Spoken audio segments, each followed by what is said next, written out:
Hello students, आज की हमारी वर्कशीट है वर्कशीट नंबर 4 और ये क्लास 6 की वर्कशीट है और ये साइंस सब्जेक्ट की वर्कशीट है।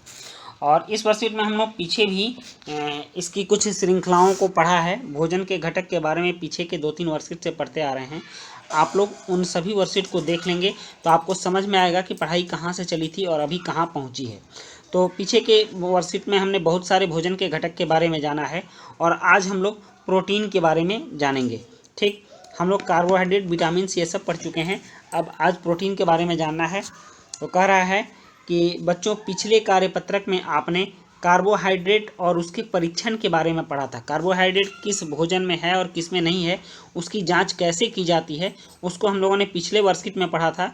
और आपको अगर उसकी ज़रूरत हो या फिर आप भूल गए हों तो आप दोबारा से वर्कशीट नंबर 3, 2 और 1 को देख लेंगे।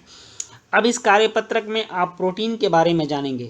जैसा कि आप पहले से ही जानते हैं, प्रोटीन शरीर की वृद्धि, शरीर के टूट फूट की मरम्मत के लिए आवश्यक पोषक तत्व है।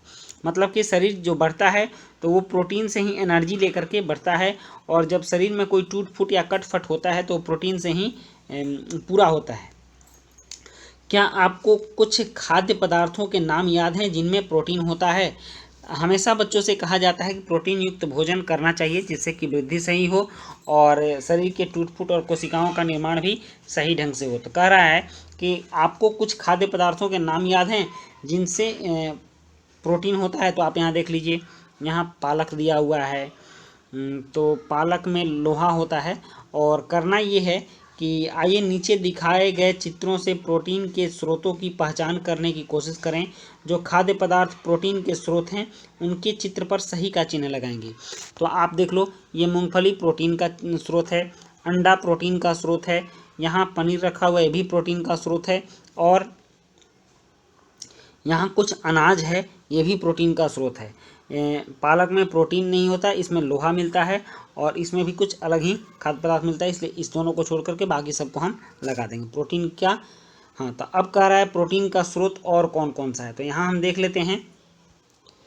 प्रोटीन के स्रोत में है दूध, मांस, मछली, सेम, पनीर और अंडे की सफ़ेदी। इन सभी में प्रोटीन मिलता है। जैसे कि आप देख लो, यहाँ दूध रखा हुआ है, अंडा रखा हुआ है, मांस रखा हुआ है, ये सभी प्रोटीन के हैं। प्रोटीन करता क्या क्या है आप इसको भी देख लीजिए। प्रोटीन के कार्य, तो प्रोटीन शरीर की वृद्धि एवं शरीर की टूट फूट की मरम्मत के लिए आवश्यक है।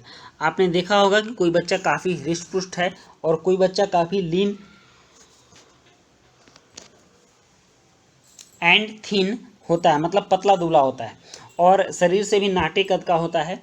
तो कुछ तो उसके वंश के आधार पर भी उसका कद प्रभावित होता है, लेकिन कुछ खान पान के आधार से भी प्रभावित होता है। तो जिन बच्चों को प्रोटीन की खुराक अच्छी मिलती है उनके शरीर का विकास अच्छा होता है, और जिनको प्रोटीन की खुराक कम मिलती है उनके शरीर का विकास बहुत कम होता है। तो यहाँ प्रोटीन का परीक्षण है, हमें यह जानना है कि किस भोजन में प्रोटीन है और किस भोजन में प्रोटीन नहीं है।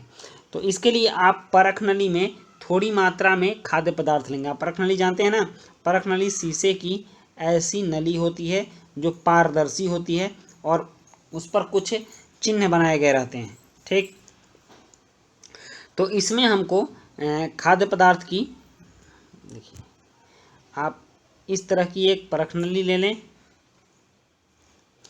और इसमें खाद्य पदार्थ ले लें। मान लीजिए आपने यहाँ पर कुछ खाद्य पदार्थ ले लिया, ठीक, और फिर उसमें कुछ पानी की बूंदें मिला दें, ठीक ना। इसके बाद उस मिश्रण में कॉपर सल्फेट विलयन की 2 बूंद, इसमें कॉपर सल्फेट विलयन की 2 बूंद आपको डालनी है, और कास्टिक सोडा विलयन की 10 बूंदें, और कास्टिक सोडा की 10 बूंदें डालनी है। फिर इसे अच्छे से हिलाकर कुछ मिनटों के लिए स्थिर छोड़ दें। यदि खाद्य पदार्थ का रंग बैंगनी हो जाता है तो यह प्रोटीन की उपस्थिति को अंकित कर रहा है। बच्चों, कह रहा है कि यदि खाद्य पदार्थ का रंग इसमें कुछ देर के बाद बैंगनी हो जाता है तो इसका मतलब आप समझ लीजिए कि इसमें प्रोटीन है। तो प्रोटीन किस खाद्य पदार्थ में है, इसकी जांच के लिए हम समझ गए कि उसमें को परखनली मिलेंगे, थोड़े से पानी के बूंदे डालेंगे, उसमें कुछ कॉपर सल्फेट डालेंगे, फिर कास्टिक सोडा डालेंगे और हिलाकर कुछ देर छोड़ देंगे। इसके बाद अगर उसका कलर बैंगनी हो जाता है तो इसका मतलब कि उसमें प्रोटीन है। ये प्रोटीन की जांच हुई, प्रोटीन का परीक्षण हुआ। इसी तरह से पिछले वर्कशीट में भी कार्बोहाइड्रेट के परीक्षण के बारे में बात की गई है, आप उसको अवश्य देखिएगा। और आपने अभी तक हमारा चैनल सब्सक्राइब नहीं किया है तो सब्सक्राइब भी कर लेंगे। चलिए अब कुछ प्रश्न हैं और इन प्रश्नों के उत्तर हम खोजते हैं। तो चलिए प्रश्नों के उत्तर लिखते हैं।